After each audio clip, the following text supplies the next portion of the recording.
I know in the past you've talked about how important home court taking care of home court can be. How important is it this season, especially with what you guys want to accomplish and how Yeah. the league is kind of shaped out? Yeah, I mean, I think probably it's as important, if not more. The league is extremely balanced, I think, and you've already seen some teams lose some home games that impact the schedule. So it doesn't, you lose a home game or two, it doesn't change everything, but it certainly impacts a lot of things, and especially for us this Saturday since we haven't seen Baylor yet.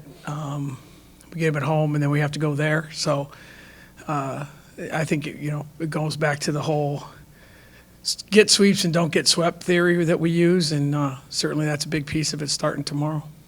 Know in the past, like a couple of years ago, you had, I think, made like a chart to show the team of just home court numbers. How much have you talked to them about protecting the home court, and have you done anything against like that? No, we haven't done anything specific like that. We've talked about it a little bit, not at length, but I think that maybe for this team, it's probably been more, not so much the home court and relative to the standings. It's just the idea of there's fewer opportunities to play here as the season goes on. So it's probably been more in that vein, with the fan base and we haven't had last Saturday. I thought we had a phenomenal crowd. We haven't had either Saturday home games that the weather cooperated or they conflicted with the men, and this is one of those situations where it's for the true Cyclone basketball fan, it's going to be a great day. You're going to get a chance to see two games and hopefully contribute to the local economy in between. And but I think this one's a little more unique probably than the others. What is it this season that's led to the success here in this building? Because it seems like your best games have been here. Yeah, I think that obviously the fans are so knowledgeable, and I've said this many times, that they're very engaged in the game from the start. But I think as our players have gotten older, and I think you look at someone like Ash that's been such a big part of this situation for 5 years, and there's fewer and fewer opportunities for her and for our fans to see her.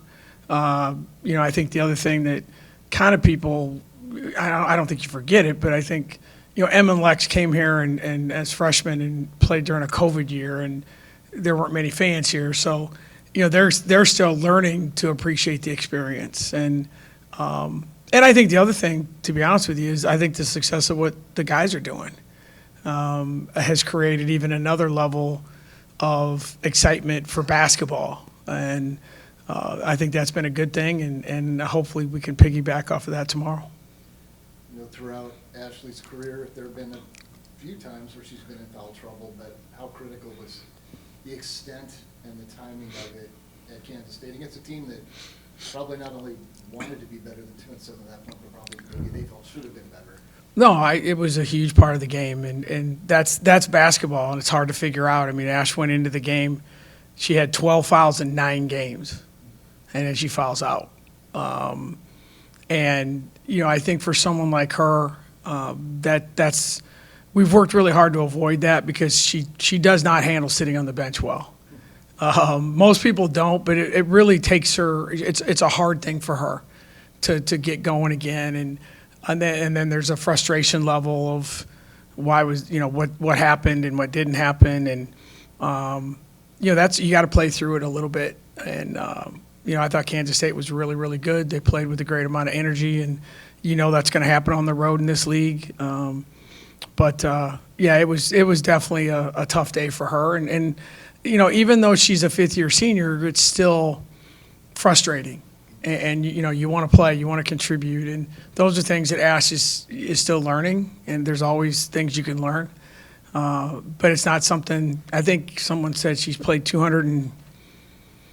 88 games. It's close to 300 games. She's fouled out 5 times. I think it's one a year, I think someone told me. So it is hopefully an aberration because we're a lot better when she's playing. She's not a very good assistant coach. How encouraging was it, though? Now gets a first double-double. A lot of players put you in a position to still have a chance, much like you did at Oklahoma after, obviously, the major adversity it did in that game. No, I thought Nye was, you're always thinking about what just happened, but it's probably the best game Nye's played as far as not just her numbers, but she played a lot of, she had a lot of different roles in the game, defensively, offensively, played a lot of minutes. I don't know that she's played 33 minutes in a long time, so very proud of her and it was exciting to see that because, you look at our team and, we're going to play 7.5, and you have the three that are going to have to eat up a lot of minutes. Then you have Danae's role is growing, and then you have Mo and Nye that have to kind of navigate the game plan, and then you hope that Maggie can give you something. That's kind of our team right now, and you go into it knowing that, and hopefully you get some good things that can happen. And Devin asked about Baylor yet, but obviously they're always athletic. Feels like when you play them, usually they're number 1, 2, or 3. That's not the case this year. Yeah. But obviously they present a lot of challenges. Yeah, I mean, they're a very, very skilled team. Their guards are good. They play with a lot of freedom. They shoot the ball quickly. They're not the tallest team, but they're very physical. They're going to attack us. They're going to play fast. And I said this earlier to I think the people that were doing the TV game. They seem to really embrace and are excited about the big stage. That's kind of a Baylor thing. I think Kim started it, and now Nikki's continuing it. And obviously, when they came in here last year, they just pounded us, and we had no chance, no answer for it. So, we need to embrace that. I thought we did last Saturday a little bit better in a big game, and we did it with KU. And certainly, we're going to have to play that way tomorrow. Take care of the ball a lot better than we did on Wednesday, and defensively be a little bit more locked into the things that we talk about in practice. So hopefully we'll be a little bit better tomorrow. We're going to need to be. How much do you, I know it's still, not even March, but still you're always kind of planning ahead, kind of working ahead, but how much do you think about just or put the I guess the mindset in that like we're playing towards hosting those first 2 games with the amount of success you have at home and just what the home court advantage has meant? No, I think that's in the back of your mind. I'm not going to lie to you. I would have thought about it a lot more before Steph got hurt. That was something that we definitely thought about. I think you still do, but I think if you look at the landscape of the women's game, and I don't know that parity is the right word, top to bottom, but I think you look at teams that are ranked and everyone's beating each other. I think the top teams are kind of separating themselves again.